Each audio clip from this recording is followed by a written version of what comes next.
This episode of On the Beat is brought to you by Ingles. Shop online with Ingles Curbside Pickup. New curbside stores opening every week. Please welcome Mike Griffith. Well, hey everybody, Mike Griffith here. Welcome to tonight's Ingles on the Beach show, and it's going to be a really cool show. We've got Peter Burns joining us from SEC Network and ESPN. Peter does outstanding work, and his commentary is just fantastic. I always enjoy having him on. There is a lot to talk about.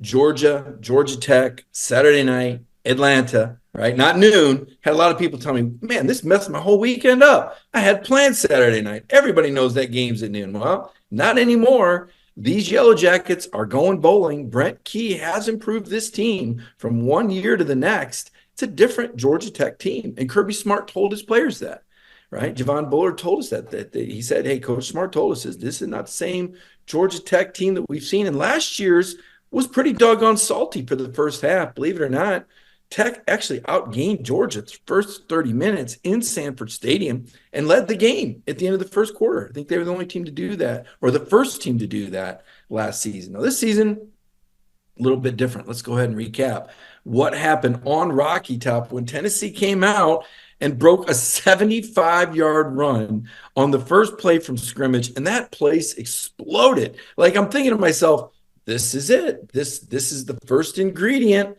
of what it would take, is that explosive play to get the stadium rocking, to get the Tennessee sideline believing. But Georgia did a nice job answering. And Kirby Smart's confidence in Peyton Woodring was huge. I remember, what was it, 4th and 5, 4th and 6, and they elected to kick a 42-yard field goal. As loud as that was, I'm thinking, this is confidence. This is confidence in your kicker. Now, I know he hadn't missed a kick, I think, since the South Carolina game. This kid put it right through the uprights. You know, I want to say it silenced the crowd, took it down a few decibels. That was a clutch kick. That was a big-time kick from Peyton Woodring. And that was Kirby Smart telling him, hey, I believe in you. And there's a value to that goes well beyond the 3 points on the scoreboard. And it's telling his offense, hey, I believe in you. We're going to be back down on this end of the field. We're not panicking here. Don't need to go for a 4th and 5, 4th and 6. We're going to be on this side of the field again. And I thought Georgia really dialed in on defense, made those adjustments, and Tennessee scored 3 points the rest of the day.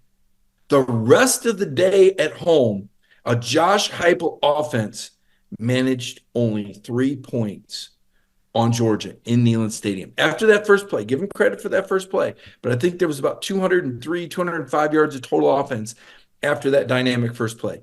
And then the Georgia offense kicked it up a notch, right? After that field goal driving, Carson looked a little shaky. There was an interception that got called back because of a defensive hold. He fired high on a throw. You know, he wasn't as dialed in at the start of the game as he got as the game progressed. And we saw 3 first half touchdown drives. The trick play, how about that for Dylan Bell? Pitch it to Dylan Bell. He lobbed wide open in the end zone. I'm thinking, man, Mike Bobo, right? Mike Bobo is having a year. And earlier today, he was named one of the semifinalists for the Broyles Award, which goes to the best offensive assistant in the nation. Now, Alabama's offensive coordinator, Tommy Rees, was also on that list. And I kind of rolled my eyes, because to me, he lost that award with the bad coaching job he did against Texas in September. I still don't know how Alabama forgave him for that. I mean, Jalen Milroe, well, I digress. We'll talk plenty about Alabama later in the show, and all the good things and the bad things and all that. But point is, Mike Bobo was dialed in. Carson Beck was throwing that ball with authority. Some of the balls he put on guys, almost hit him in the face mask as they're turning around. There was so much velocity. Look, he looks like an NFL quarterback. If I had to guess, I'd say he's going pro. I don't know that he is. I don't have any sourcing on that whatsoever. I don't even have a scout in my ear telling me that. I just know what my eyes tell me.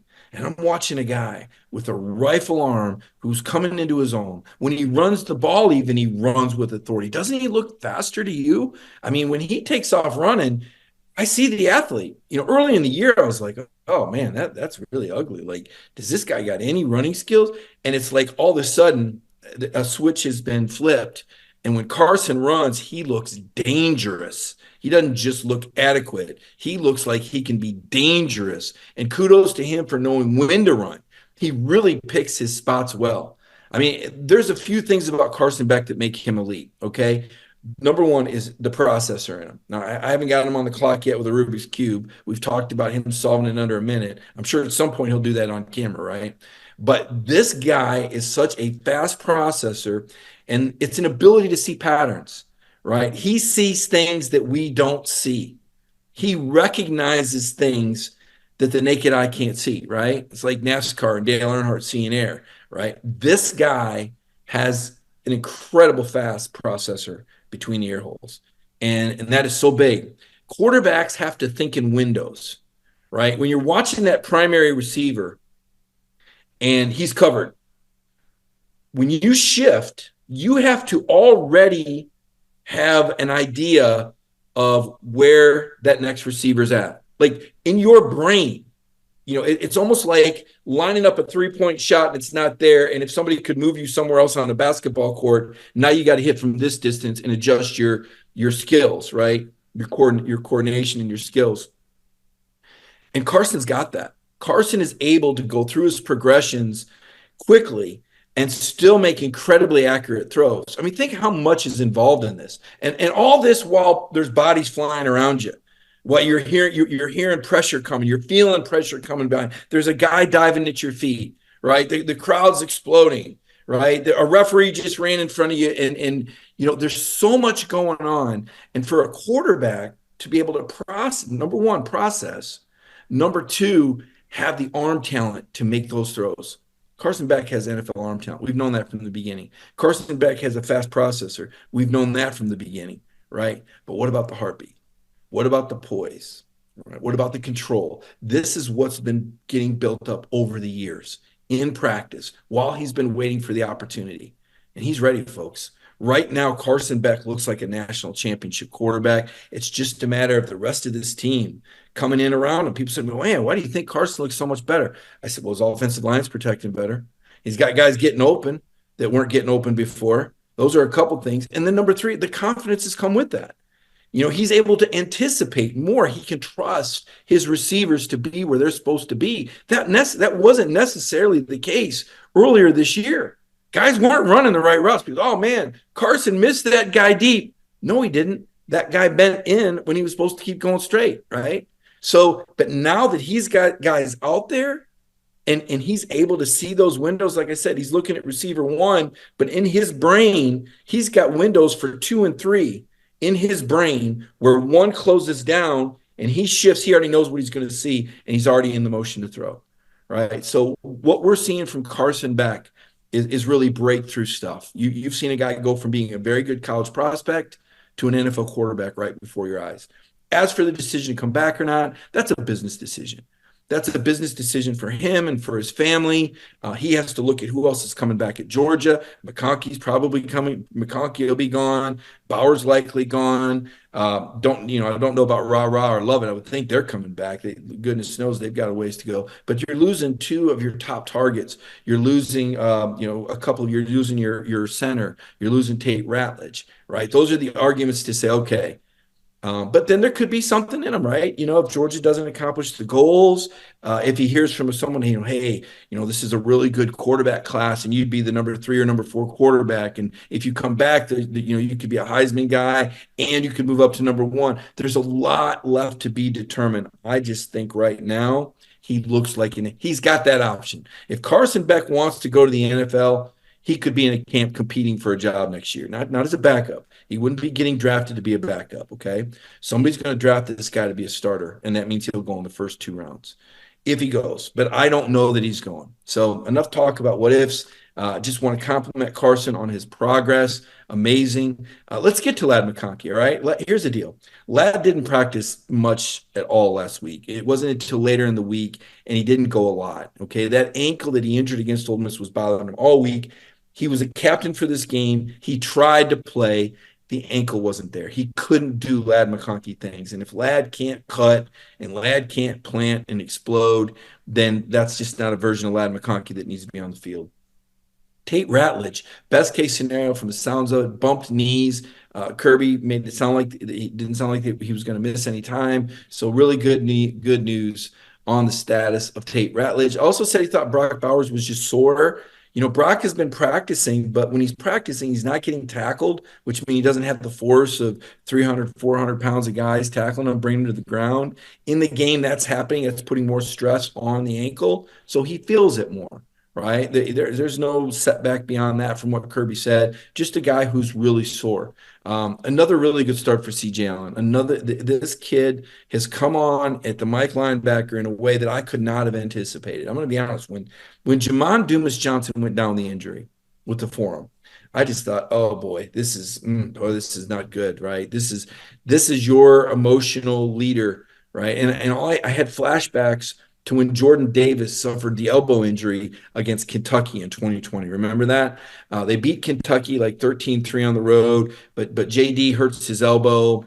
I think he had to have a surgical procedure. That night, Richie the Count crashes the motorcycle on Halloween night, and now he's out for pretty much all intents and purposes this season. I know he came back and played a few snaps, but he wasn't the same guy. Wasn't playing like the All-American he was. Remember, he just had like a 13 tackle game at Kentucky that day. And then they played Florida and lost. And I still to this day say, you know what? You shouldn't play the what-if game, but I do. But if JD's not hurt, if LeCount's not hurt, they'd probably beat Florida, right? And then maybe they beat Alabama with JT Daniels if in the second chance game. Maybe. I don't know. Maybe not. But injuries do happen. They're part of football. And when they happen, teams, they're not as good. There's a reason why that guy was the starter, right? There's a reason why Jamon Dumas Johnson was the starting middle linebacker, right? So it was a lot to ask of C.J. Allen to come in and play as well as he's played. And he played really well. He had nine tackles. I want to say he led the team with 9 tackles against Ole Miss. I think the game before, I want to say it was C.J. that flushed Brady Cook out of the pocket before the Stackhouse pick. But Kirby said, yeah, well, he's also the reason we were on the field on the first drive against Ole Miss. He had a bust, blah, blah, blah. This is what happens with freshmen. Nobody works harder than this guy. Nobody takes more notes, but he's a freshman. He's more prone to miss an assignment because of the lack of experience. Now, every game, this guy gets better and better and better. He's learning so fast. There's no reason for JDJ to try to go with one arm or with a bad forearm. So it's going to be really interesting to see how that moves forward in the postseason. But C.J. Allen looks like the real deal to me. That emergence has just been huge. Oscar Delp was in the room today. Oscar had the drop. Yes, he had the drop. But Oscar is doing some things with his blocking right now that are really making a difference. He catches a few balls, and we saw him make an incredible one-handed catch. He's got a few touchdowns. Yeah, everybody digs the touchdown and the receptions. But that tight end job is so important in many other facets, and blocking is one of them. And Oscar Delp is bringing an edge with his blocking. He is bringing something to the table that's very important in the run game, setting up things for other receivers. Really, really pleased, and I'm sure Kirby smarted as well. He wouldn't have sent him to talk to the media Monday if he wasn't pleased with Oscar. That tells you everything you need to know with who Kirby sends to those interviews. He ain't sending guys out there that are struggling or guys that aren't playing well or don't deserve to talk to the media or can't handle the moment or send the right message. He sent Javon Bullard out there. And it's interesting. People always ask, when you're a sports writer, well, who's your favorite? Who's your team? And I always tell them the same thing. Look, it's not about the teams. It's about the players. You meet certain players or coaches or people, and you want to see good things happen for them, right? I don't mind telling you, Javon Bullard is one of my favorite players. And it's not just because of the way he plays. He's ferocious. I love the guy's quotes. I love the guy's mindset. I love the joy that he gets out of football. And when he talks about football, how much energy and enthusiasm and fun he has. And he gave a presentation today that I thought was fantastic. And I asked him about the slow starts, about trailing 7 out of the 8 SEC games. I said, does that kind of keep you humble?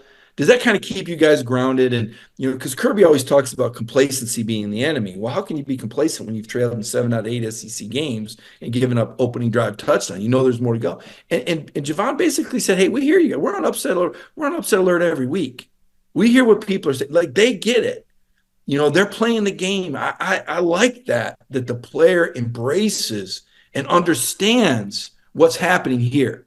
Yes, Georgia does have a chance to win 3 straight. No, they're really not supposed to. I know the fans think, oh, they're the dogs, they're the greatest, they roll it out there, they win just because. That's not real. There's a reason why teams haven't done it before. You're not supposed to three-peat in college football, especially when there's a transfer portal and all these NIL inducements buzzing around to lure your best players away. Instead of playing for Georgia and waiting your turn like Carson Beck did, hey, come transfer and play over here right away. But somehow Georgia and Kirby have found a way to beat the odds. And to me, that's a fantastic story. It takes guys like Javon Bullard, though, in the huddle to say, hey, we're on upset alert every week. Hey, we've got room to get better. Guys, let's play for each other. You got to have that voice of wisdom. You got to have those players that understand the importance of the narrative. That psychological approach is everything. Because right now you would think, man, this is 28 games. I know fans are like, oh my God, they've won 28. Oh, I'm breathless. This is so hard. No, the players aren't. Players are like, dude, we got a game this week. Let's go out and play ball. Let's have fun. Let's get after it. Let's go hunt, right? They have stayed fresh. Their mentality, because of guys like Javon Bullard, right? So, yes, Javon Bullard is without a doubt one of the favorite players that I've covered. Early setback in his career. I remember interviewing him about that at the SEC championship game. That young man could have, commented, could have turned away. He looked me dead in the eye. He said, you make mistakes, you learn from them. And I just said, man, that's accountability. That guy's going to make it, right? That guy that steps up and takes accountability and moves on, that's what it takes. Not the guys that hide for the interviews, right? Not the guys that don't want to talk to people. Was at USC quarter, he didn't want to talk to anybody after losing to UC. Oh, well, let's not upset the future number one. You think that's the guy you want directing your team someday? Can't come out of the locker room to talk about a loss on behalf of his team when you see what I'm saying? So there's a psychology to this, right? The Georgia guys have the right psychology. Kirby teaches them to be accountable. And Javon Bullard is a guy who's grown right before our eyes. He's lined up next to probably one of the most gifted players, by the way. Another guy that you can't help but like, who I asked Kirby Smart about today, and that's Malachi Starks. And Kirby, there's not much this guy can't do. And Malachi continues to get better and better and better.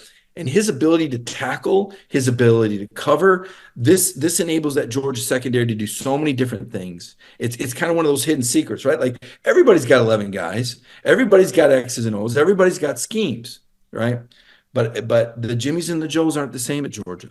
You got some special guys that can do special things. Brock Bowers can line up as a running back, a tight end. He can block. He can run away from you. He can go short and run over you, right? Malachi Starks, he can tackle. He can cover. He knows his defenses. He can call things. I mean, he's grown so much.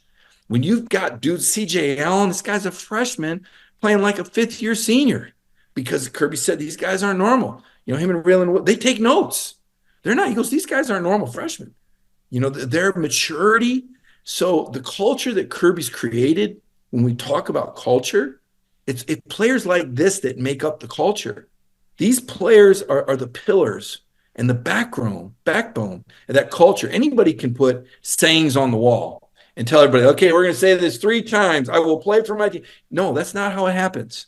You don't just put signs up. You don't just put the message in the manual. You don't just have a coach get in front of a room and give a hell of a pregame speech, okay? It takes real people. It takes players and teammates to enforce these ideals and these levels of accountability. And that's the magic.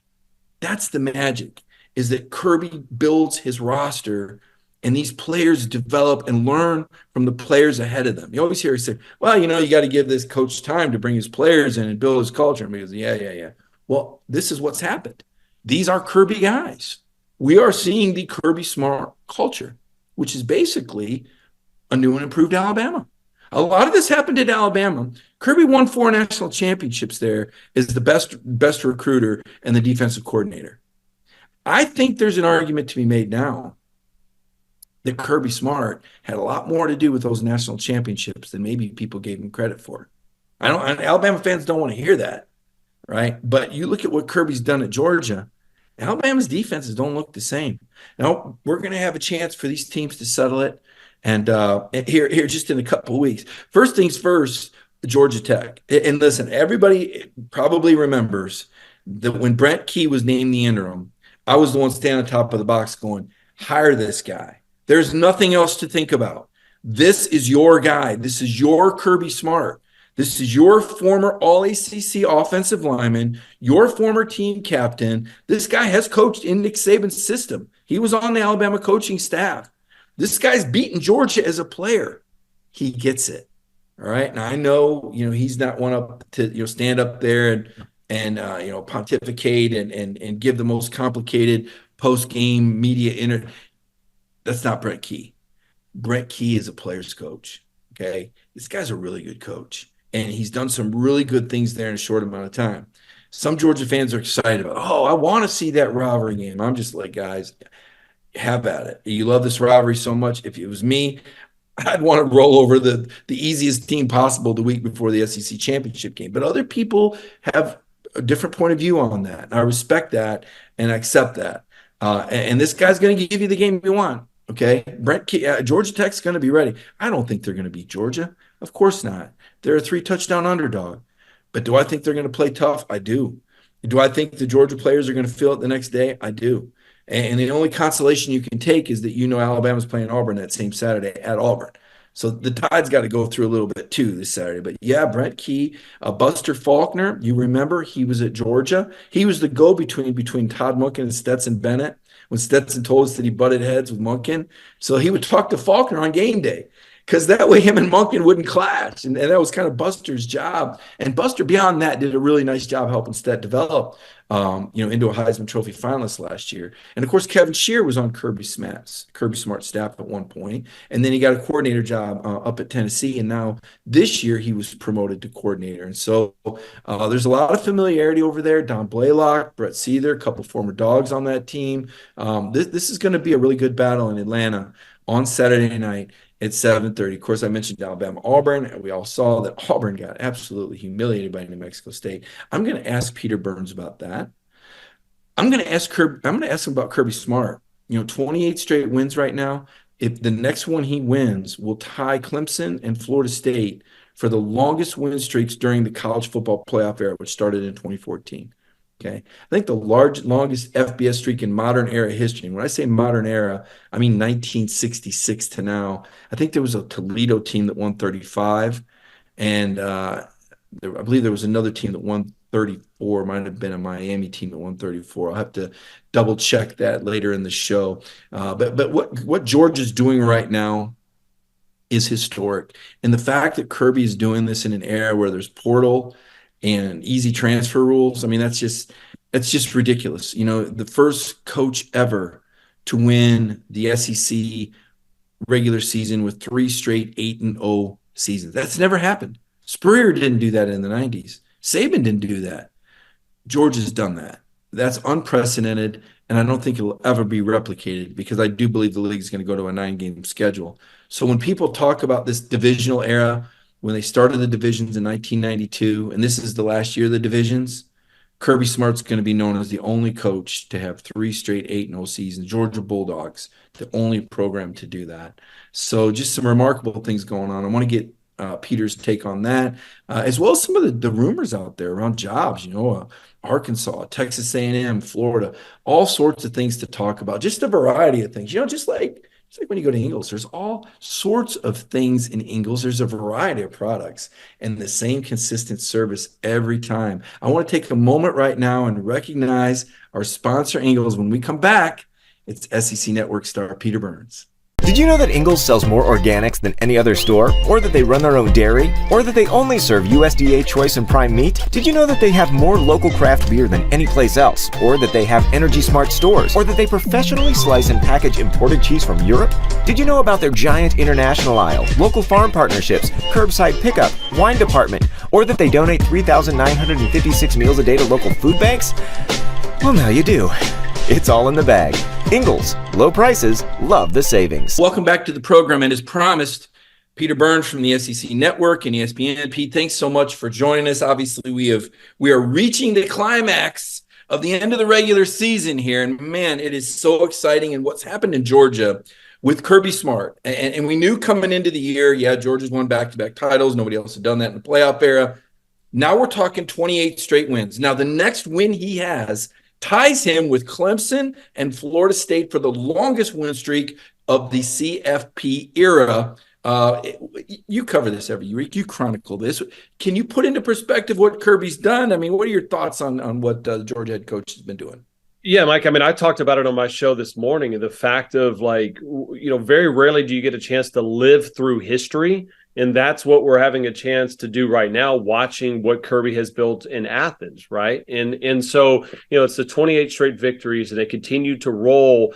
And it's just the way that they do it. It's not as if, hey, all of a sudden there's some fluky stuff. And even during the Clemson run, Florida State run that they had as of recent, there was a couple of games you're like, man, they just don't look right. And they would inexplicably find a way to win a game. Georgia is only getting bigger, better, and stronger. And that's the scary part of what's happening right now. It's, they had every chance to not look right in Neyland, right? You're up at Tennessee. Everybody circled that game. You got Peyton Manning there. You got Dolly Parton singing Rocky Top. I mean, you've played 3 straight ranked opponents. And then all of a sudden, Tennessee scores from the first play. And you're like, it don't matter, buddy. Like, it does not matter. And I liken Georgia football right now to like a military trained sniper, in which like the heartbeat never gets above like 65 or 70, no matter what happens, right? There's no panic. There's no false start penalties. There's no personal foul penalties. There's no, hey, why we got 10 men on the field? We got to blow a timeout. It's just a matter of, hey, they are an absolute well-oiled machine right now. And I don't see it stopping anytime soon. Yeah, well, yeah. Auburn thought they were pretty well oiled after a few wins, and I was buying in. And listen, I'm going to be at the Alabama Auburn game, and Hugh Freeze, and I know it was just one game, and Jerry Kill is a very good coach. But Pete, 31-10. I mean, did anybody see this coming? I mean, how shocked were you, and what ramifications, if any, does this have on the Alabama Auburn game? So there's one person that saw it, Jerry Kill, because he did it the year prior. Remember, Jerry Kill was a 24-point underdog against Liberty when Hugh was there and beat them. And sure enough, he's like circled Hugh Freeze's name out on some kind of hit list and said, "Hey, I'm going to beat you again." It was embarrassing. And that was unfortunate, because there's one thing to lose. And New Mexico State, while the brand is not big, Kill's done a really good job with that program, and there's some talented players.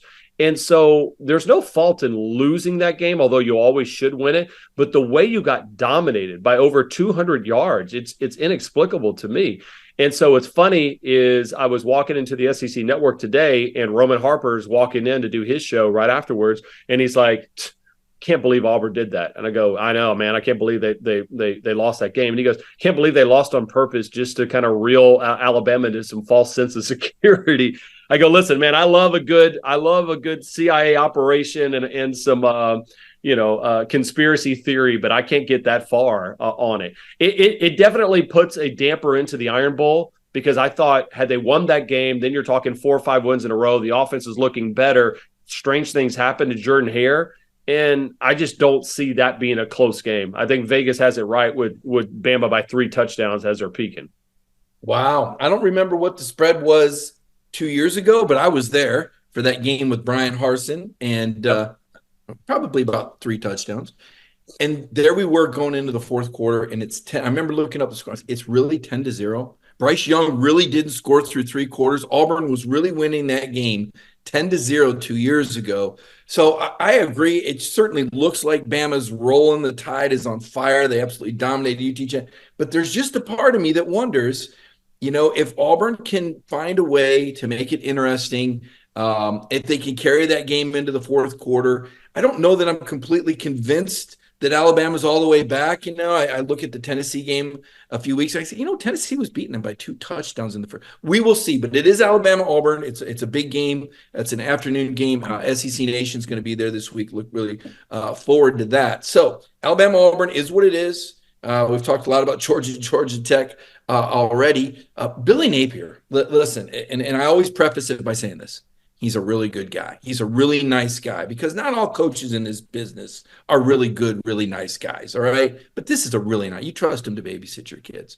It sure looked like Florida was going to get a really much needed win at Missouri. I mean, but 4th and 17, Pete, you're watching the game. What's going through your mind when Missouri's going down the field? Well, you got to throw it to one guy, and it's Luther Burden III. And he's another reason why that I think he's the most electric player in college football that's not a quarterback, okay? You can take Marvin Harrison. You can take all these other players. It don't matter, right? Like Luther Burden, when he hits the ball, he's going to do something special. And, I had Cody Schrader on my show over on Monday morning on SEC Network, and I said, take me through the play.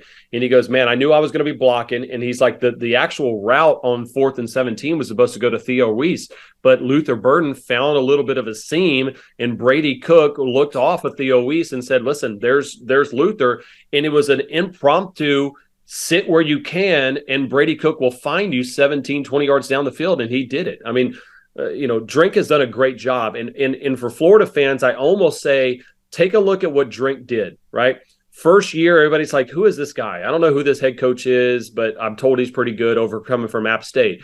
And they're okay the first year. They're okay the second year. And then all of a sudden, he starts getting a little bit of momentum, and then it connects, okay? I think there's a very similar path that Billy Napier has to take right now. Like, you can't hire a coach that's built on recruiting and not give him time to recruit and turn over this roster. So, I mean, it sucks because I thought Graham Mertz been healthy in the swamp on a Saturday night against FSU, now with Jordan Travis being out, I would have picked Florida to win this game.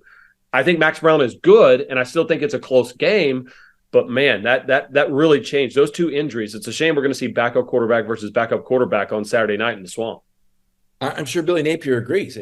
Having lost 4 games in a row, staring down the barrel of a 5th straight loss, perhaps missing the postseason, recruiting rankings are dropping, players are flipping, and Florida boosters have to be looking around. I mean, and I don't think this is right. I mean, this is just, it's kind of like the weather. Like, I don't have to like it, but this is the reality. A&M fired a guy with a $77 million buyout. The buyout numbers are unbelievable.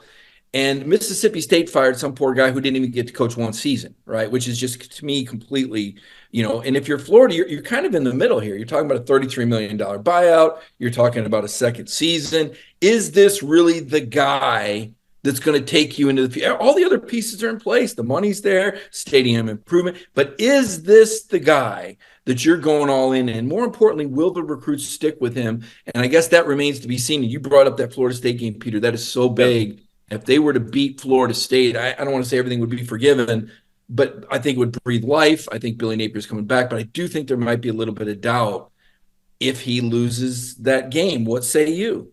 Well, I don't think so. I think that he's there for at least another year, because I think Scott Strickland he's loyal, and I think that he's can't say, all right, I already got to jettison this out. Like when Chad Morris was up at Arkansas, you could tell from day one that wasn't going to work out. And for Billy Napier, even though some of those guys are flipping right now, listen, like give him an opportunity to re-recruit new guys or go into the transfer portal, right? Like, as long as they got DJ Lagway coming, and I think that's the guy that they're really excited about coming forward. As long as he commits and stays to be a Florida Gator, which there's no reason why to think he's not, then everything else will fall into place for Billy Napier. But, I mean, listen, you don't want to go out there at home in the swamp with a backup quarterback, FSU, and lose by 30. You sure as hell don't want to do that. But I don't think that that'll happen. I think they have a damn good shot of upsetting FSU.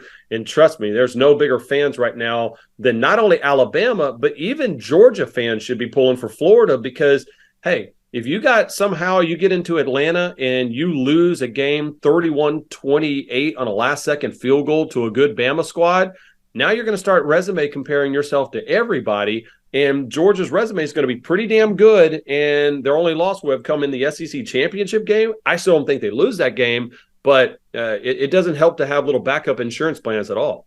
Yeah, no doubt about it. We'll take a look at that CFP picture here in just a second. We mentioned A&M a moment ago. News coming out now reports that Sam Pittman, apparently his job's going to be fine. I mean, I think I applaud that. I think we all love Sam Pittman. There's not many coaches that are this universally popular and beloved. And look, the SEC didn't do this guy any favor with some of the schedules he's been dealt. I mean, I just look at it, it's just laughable. Now, yes, they lost against BYU. That was not a good loss, and neither was a 4-point loss to Mississippi State. But they did go in the swamp and get a win, and Sam did have some injuries to deal with. So I would ask you about Sam Pittman, what you see in his future at Arkansas, and what's a realistic expectation, right? And then two, who's on the A&M board, Peter? You know a lot about Texas A&M. Your thoughts on those two topics? Yeah, I mean, I think again for Sam, I think it's a matter of, hey, you went with your old trusty, let's knock off the dust of Dan Enos and see if that works, and that wasn't when they replaced Riles. So I mean, he's on.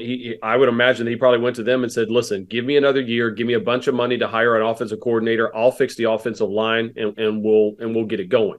On the flip side of it, for A&M, an easy name is Mike Elko. Right? Like he's the former defensive coordinator there. In fact, I remember Jimbo Fisher telling me, I go, why did you hire Mike Elko? Like y'all didn't have a relationship. And he goes, well, I hired Mike Elko because when I was in the ACC, I could beat every single team except for Mike Elko's defense. So I was like, I better just hire this guy. And so it worked out well, and Elko's doing a good job at Duke. The issue is I think A&M is a unique spot in which they need to claim the state of Texas. And what I mean by that is Texas football is a national brand. The Longhorns are East, West Coast, North, South. Texas Longhorns are one of the strongest brands revenue-wise. I think A&M needs to plant their flag in the Lone Star State and go, everything that's truly Texas is here, okay? Not in Austin, not in the state capital, but in College Station. And that means hiring a guy at UTSA in San Antonio in Jeff Traylor. I've been banging that drum since the day that they made the move from Jimbo Fisher. I think that he is a guy that has done great jobs with the Roadrunners down there, and basically with no money, right? No recruiting money, no NIL collective, all that type stuff. And he has absolutely cooked a great meal for UTSA. I think that he would crush that job over at A&M. And people go, oh, he's not a big name. And I'm like, dude, you don't need a name if you're A&M. You are the name. Texas A&M football is the name, right? They're the restaurant that is sitting at the prime property because they got a great stadium. They have a collective. They got the boosters. They got the fan base. And they're an uncovered gym. You just need the right chef to take over that restaurant and cook a damn meal. Stop worrying about if it's Emerald or some, Bobby Flay. Like, get the right guy. And I think that right guy is Jeff Traylor at UTSA. Yeah, great call. You don't often hear about interviews being leaked. It's kind of struck me as a controlled leak to get a little reaction out of maybe test the waters a little bit. I want to ask you about these rivalry games. Like, Georgia plays Georgia Tech, and Louisville plays Kentucky, and Florida plays Florida State. And Peter, I get it. I like traditions. I like rivalry games. But these games kind of came to be before there was an SEC championship game, before there was an ACC. I just don't know if I feel like it's practical to be playing a game like this, non-conference. Obviously, Alabama, Auburn can't control it. They're both league game.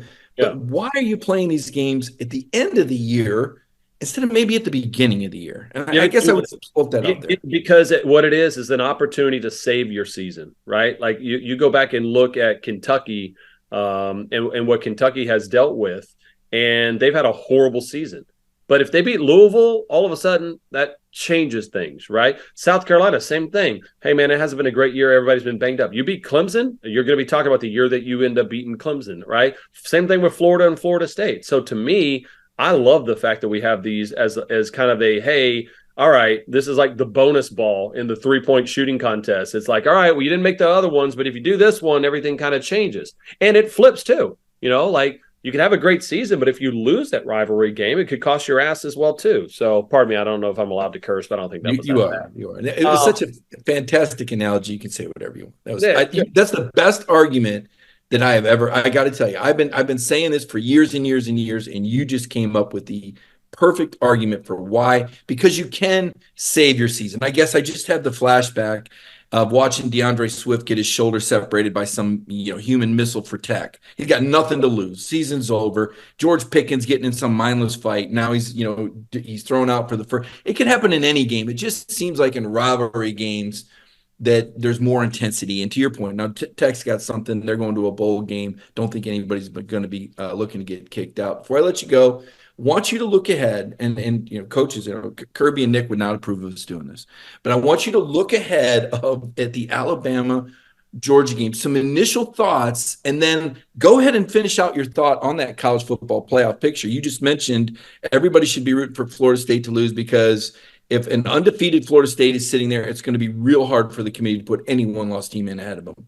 Yeah, and it's the same thing with Texas as well too. So you're kind of, if you're a Georgia fan or Alabama fan, you still got a chance. You're pulling for Texas Tech or whoever plays in the Big 12 championship, and you're probably pulling right now for Louisville in the ACC championship game or Florida. But going back to Atlanta, listen, I ain't picking against Georgia until they lose a game. Like, I don't care if it's the rest of the season. I don't care, Mike, if we're talking 2025. I don't care if it's 2031. Until Georgia shows me that they're going to lose a football game, I am picking the Georgia Bulldogs against Ohio State, against Michigan, against Alabama, against, I don't care who you have, against the 95 Nebraska Cornhuskers or the Dallas Cowboys right now. I'm picking Georgia because in Kirby I trust until you prove me that you can't get it done. And now, I will say this. I think it's a closer game than we would have thought midway through the season, because if you look at where Georgia's had some issues, we saw Peyton Thorne hit the outside zone read run pretty good on them. That gave them some issues. Brady Cook moved the pocket extremely well for Missouri to a certain extent. That's why these dual threat quarterbacks give them a little bit of pressure. But at the end of the day, man, it's still Georgia's world, and we're all just paying rent in it in the college football landscape. No doubt. He's Peter Burns, and in Peter we trust. We hear him on SiriusXM Radio. We see him on ESPN. We see him on the SEC Network. Peter, love your work. Thank you so much for your time today on Dog Nation. Take this time for our sponsor. We'll be right back to wrap it up. Want to make sure your family stays comfortable all year long? Our family of trained comfort specialists are available anytime to service or repair your system. Or it may be time to replace your old units with a new trained HVAC system. We are a locally owned family business, and we carefully select the technicians who we send into your home. At Anytime Heating, Cooling, and Plumbing, we are large enough to handle all of your HVAC and plumbing needs, but small enough to care. Call today to take advantage of our 3-visit annual maintenance plan. Well, welcome back, and can't thank Peter Burns enough. He was fantastic. In fact, he was so good. Him and I just kept talking, and he said some really strong things about Kirby Smart. And I said, oh, man, I should ask you that on air. And he said, we're still taping. Go ahead and go with it. You know what? We're going to go ahead and go with it. I'm a firm believer that if you told me who's going to have more national championships underneath their belt, Nick Saban or Kirby Smart, I would absolutely put my money on Kirby Smart. So quite a prediction from Peter Burns. And let the record show that Peter Burns is the first major media figure, national media figure, certainly, to make that prediction. Very, very powerful words from Peter Burns. I want to talk about some hot and cold elements, right? No pun intended, but every week I come out of college football and I kind of have this idea of, you know, man, that team or that player or that boy, that looks hot, right? And then there's other, you're like, oh man, that is so bad. You know, I'm watching the end of Missouri and Florida lose again. I'm like, oh, that is so bad. That plane ride back to Gainesville is going to take forever. So I want to talk about these hot and cold elements. So let me start with hot. This is hot in a different way. I don't know if this is a good way. Did you see that Michigan fans are talking about boycotting game day? How lame is this? Your program is going to be on national television. It's going to be featurized. Your beautiful Ann Arbor campus. Everybody's going to brag about the global institution that Michigan is. Listen, I grew up in the Great Lakes State. I know all about Michigan. I like the wing helmets. We talk uniforms on the Kaylee Mansell Happy Hour show. I identified the winged helmet as a favorite. I don't have anything against Michigan. I went to Michigan State, but that doesn't mean I hate Michigan, because I don't. It's a good school. It's a good brand. So why are they talking about doing this? Well, it's this whole silliness over the spy incident, or the alleged incident, which I think we all saw the guy on video. It did look like he was stealing signs, right? So what Michigan said, Coach Harbaugh didn't know anything about this. They did not like the way this story was handled and covered, and so they're going to be mad. So just to catch you up, Jim Harbaugh will not coach against Ohio State. That will be the third game of the 3-game suspension that he got from the league for a sportsmanship violation. Michigan was going to try to take out this temporary restraining order to stop this action from taking, but I think the Big Ten basically said, hey, we got some information, we got some proof here, and all of a sudden Michigan's like, oh, okay. So their official statement was, Coach Harbaugh, with the university's support, decided to accept this sanction to return the focus to our student athletes and their performance on the field. That's what they said, right? Okay, in other words, just get it over with. Because if you hadn't, the Big Ten or the NCAA was going to keep digging. So the trade-off is the Big Ten says, all right, they're going to end the investigation into the Michigan on the in-person scouting matter. And this would seem to mean that maybe Michigan won't have any more penalties. Maybe this just ends it. It's like, Michigan, take your punishment, have Harbaugh sit out, and everybody moves on. Listen, that's what the Big Ten wants. The Big Ten doesn't want to punish Michigan. Michigan's a moneymaker. They need Michigan. They need Michigan in the playoff. They need that revenue that the league splits. They need Michigan on TV. They need Michigan to be good because Michigan is a global brand and people will tune in just to watch Michigan. So the Big Ten's kind of like, look, help us help you. Just take this penalty and this investigation can end. So the whole thing to me was a black eye for Michigan. I didn't think it was a good look for Jim Harbaugh. I don't think anybody outside of Michigan thinks that Jim Harbaugh or the University of Michigan was a victim here. I think they're the only ones that think that. And in a way, they've kind of turned Georgia into like the good guy here. Like if Georgia should play Michigan, the nation's going to be rooting for Georgia. Michigan right now has the bad guy hat on. So I thought that was pretty interesting. Also hot. We talked about it earlier. Georgia football. I mean, it just, to me, it can't get any hotter. These guys, the way they came back on Tennessee was just phenomenal. The way they responded to adversity, the way Kirby Smart manages the coaching, the dialed-in approach that him and Mike Bobo and Will Muschamp, these guys that have been friends for life, these guys work together incredibly well.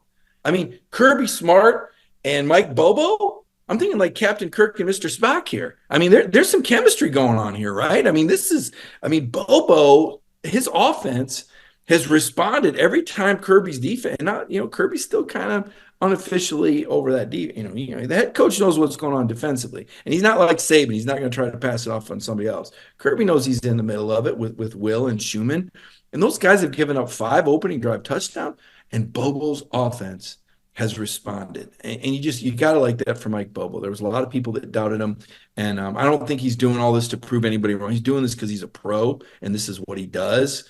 But hopefully Georgia fans have an appreciation for Mike, regardless of what happens the rest of the year. I think he's done a tremendous job. Let's talk about warm.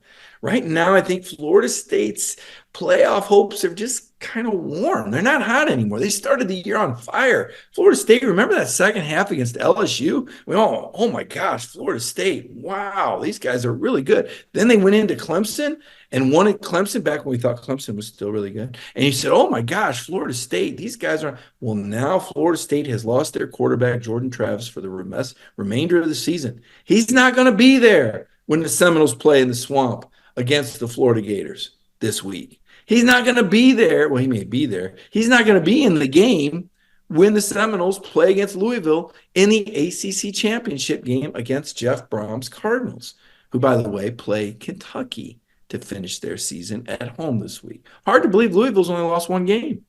I don't think Louisville has any chance to get in the playoff. A 1-loss Louisville is not passing a 1-loss Oregon or a 1-loss Texas, but they sure can mess it up for the Florida State Seminoles, and that's why Florida State has gone from being one of the hottest programs in the nation.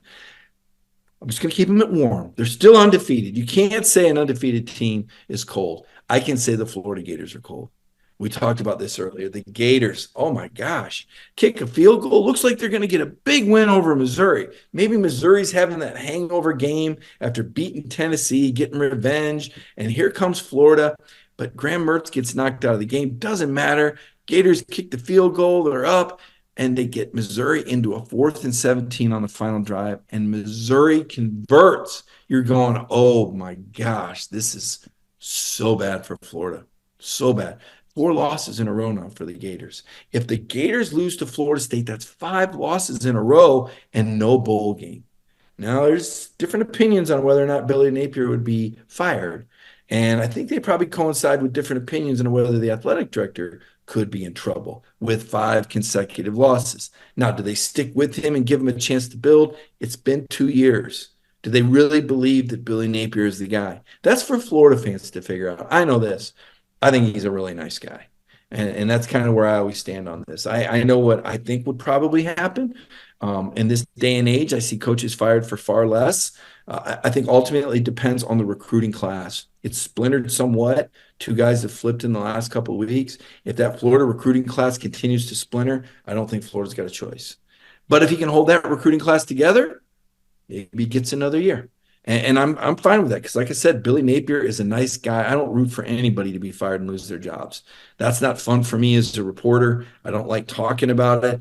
It's kind of the ugly side of football. There's a lot of riches, but there's a lot of families. And when coaches lose jobs, that affects families. I've seen it firsthand, and it's not pretty.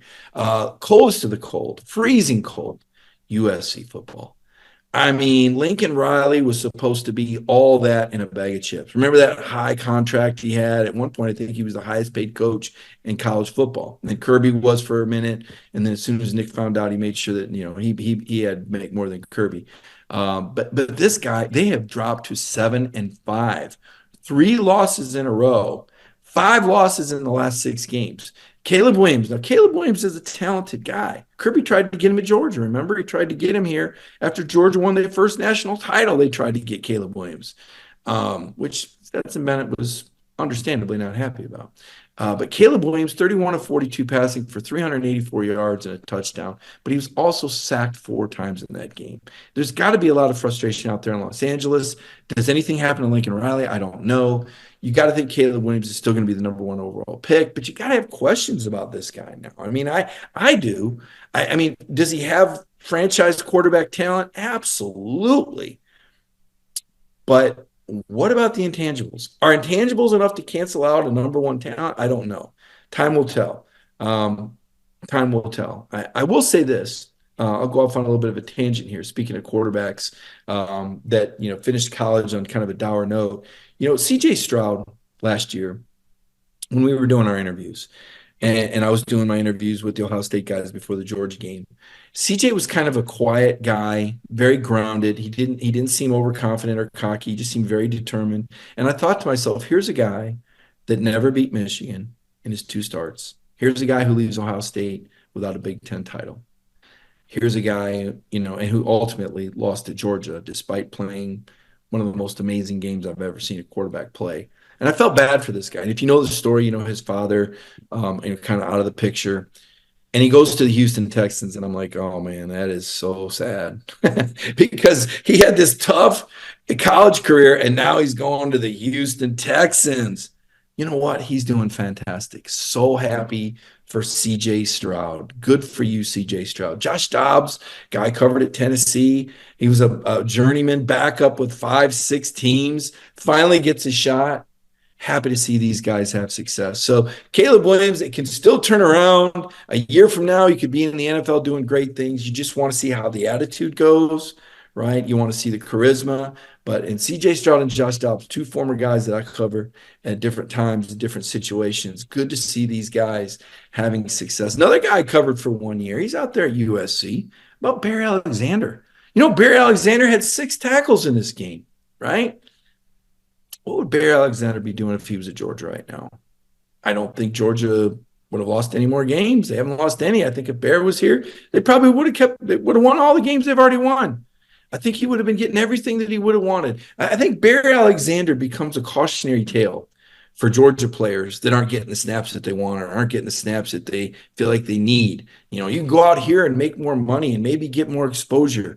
Well, you can, but when it's next November and your team is 7-5 and Georgia is 11-0, I think you're going to wonder about that decision. I think Barry Alexander has to wonder. I wonder where Barry Alexander will be next year. And here's the thing you need to know. He's not a bad guy.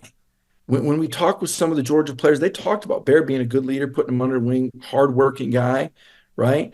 But I think sometimes, players get around other people and their interests and their priorities may not be the same. Everybody has a different idea what they want. Now, I'm not saying it can't work out. Jermaine Johnson transferred from Georgia and went to Florida State, and I think he was like the ACC Defensive Player of the Year. He got drafted in the first round. Good for me, Jermaine Johnson, right? He didn't get a national championship, but he got that individual accolades that he needs. So everybody is different in what they want to get out of it, and they have the right to choose. Fans shouldn't be upset. Let players choose, let families choose what's best. The only point I'm making is when that really talented guy comes to Kirby Smart next year or this month and says, Coach, I just don't know about being a second teamer next year. I really feel like I ought to start. I can go over here and start, and they'll pay me X money. And Kirby can sit back and say, well, here's what could happen to you. You may go out there and start. You may get more money. But is that really what you want? Is that situation what you want? So there's always something to be learned from these situations. We're still kind of in the infancy of the NIL and transfer portals, and players are seeing how this is playing out. I think Kirby Smart's done an unbelievable job with roster management, with development and retention. And, the Dogs just continue to make a case for why you want to stick with them and pay your dues. And eventually your time will come, right? I think we saw that with Dylan Bell. I don't think he caught a pass the week before. This last week against Tennessee, he's unbelievable. He's like an MVP. If Dylan Bell comes back for next year, which I think he will, I think that's a guy you kind of circle and go, this could be this guy could be a Heisman kind of guy, right? Running back, receiver, kick return. He's explosive. Just saying, he fits the parameters of that kind of guy that can do it all, or at least a preseason All-SEC guy. Certainly, he'll be a guy that will be put in positions to make all sorts of plays. So a lot of interesting concepts and thoughts. Glad you joined me for the show. Had a lot of fun, discussed a lot of different things. Peter Burns is phenomenal. I'm a fan of him too. I love the opportunities I have to do his show on the SEC Network. He's just a fantastic host. And now you also see his analysis is incredible. And I hope you guys enjoyed Peter as well. If you've got any comments on the show, any thoughts, any suggestions, please feel free. Write them in the comments section. If you're on Facebook watching this or on YouTube, I go back. I love to read these comments. I appreciate all the input that y'all give me. I want to thank my producer, Kaylee Manziel. Great job tonight, Kaylee. Really appreciate your help, as well as thank Peter Burns for his appearance on the show. I'd like to thank our sponsors and tell all y'all to have a great week. Don't forget, every day, 10 a.m., Dog Nation Daily with Brandon Adams, right here. Jeff Santel, Wednesday night before the hedges. We talked about Kaylee Manziel Thursday night. She does the happy hour show. Marlowe's, and then Saturday, our pregame show sponsored by Jittery Joe's. Connor Riley, Sunday nights, Connor in coverage. Have a great